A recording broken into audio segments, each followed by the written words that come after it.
Lors de sa première homélie de Noël, le pape Léon XIV a une fois encore appelé à la paix, rappelant les souffrances vécues par des milliers de personnes à travers le monde. Pour Noël, Donald Trump a parlé avec des enfants en profitant pour faire passer des messages sur des thèmes chers à son administration comme l'immigration et la beauté du charbon. Kim Jong-un inspecte la construction d'un sous-marin nucléaire. Le dictateur nord-coréen dénonce le projet de Séoul d'en développer un avec l'aide des États-Unis. Le pape Léon XIV a appelé à la paix dans le monde au cours de sa première homélie de Noël. Le souverain pontife a tenu à parler de la population de Gaza ainsi que des réfugiés déplacés dans le monde entier, appelant à une plus grande protection des populations sans défense. Il Verbo ha stabilito fra noi la sua fragile tenda. E come non pensare alle tende di Gaza, da settimane esposte alle piogge, al vento e al freddo, e a quelle di tanti altri profughi e rifugiati in ogni continente, o ai ripari di fortuna di migliaia di persone senza dimora dentro le nostre città.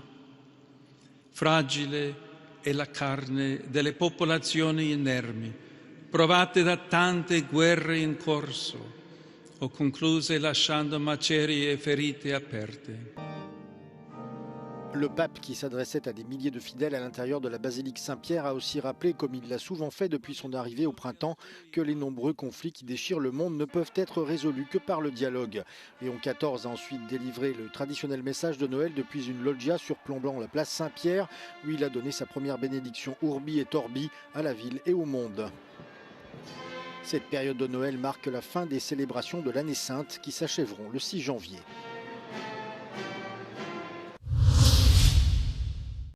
La messe du jour de Noël a eu lieu dans la cathédrale Notre-Dame de Paris. Monseigneur Laurent Ulrich y a prononcé une homélie consacrée à la paix alors que différents conflits continuent de faire rage sur plusieurs continents. L'archevêque de Paris estime que le monde est actuellement marqué par l'inévitabilité de la souffrance, de la violence, de la guerre et de la haine. Monseigneur Laurent Ulrich a appelé au dialogue et à la coopération pour restaurer la paix. C'est la deuxième messe de Noël qui a été célébrée à Notre-Dame depuis l'incendie qui avait ravagé la cathédrale en avril 2019. La restauration a duré 5 ans, 340 000 donateurs de 150 pays ont envoyé des fonds pour payer les travaux. Le président américain Donald Trump a célébré la veille de Noël en répondant à des enfants à travers les États-Unis. Avec la première dame Melania, il a pris les appels depuis sa résidence de Mar-a-Lago en Floride. Lorsqu'on lui a demandé si le Père Noël était traqué, Donald Trump a rassuré les enfants au bout du fil en leur disant qu'il ne laisserait pas un mauvais Père Noël s'infiltrer dans le pays. Well, we track Santa all over the world. We want to make sure that Santa is being good. Santa is a very good person. We want to make sure that he's not infiltrated, that we're not infiltrating into our country a bad Santa. Le dirigeant américain a également demandé à des enfants quel cadeau ils aimeraient recevoir. Une fillette a répondu qu'elle ne voulait pas de charbon. Donald Trump a toutefois laissé entendre qu'une chaussette remplie de beau charbon n'était peut-être pas si mauvais que cela. What would you like Santa to bring? Not coal.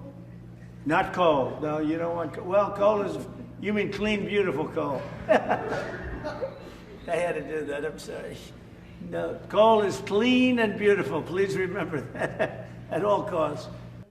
Donald Trump a enfin profité des fêtes pour tirer à boulet rouge sur ses adversaires politiques. Cette année encore, il s'est rendu sur son réseau social pour souhaiter un joyeux Noël à sa manière à ceux qu'il a appelés la racaille de la gauche radicale qui fait tout son possible pour détruire notre pays, mais sans succès. Fin de citation.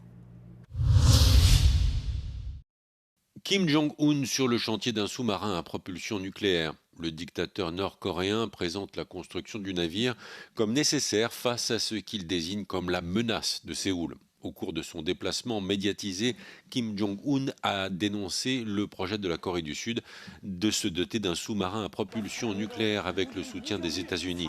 En octobre dernier, Donald Trump a validé le projet sud-coréen et s'est engagé à aider Séoul à construire le sous-marin. Très peu de pays disposent de sous-marins à propulsion nucléaire et tous défendent le secret de leur technologie pour les mettre au point.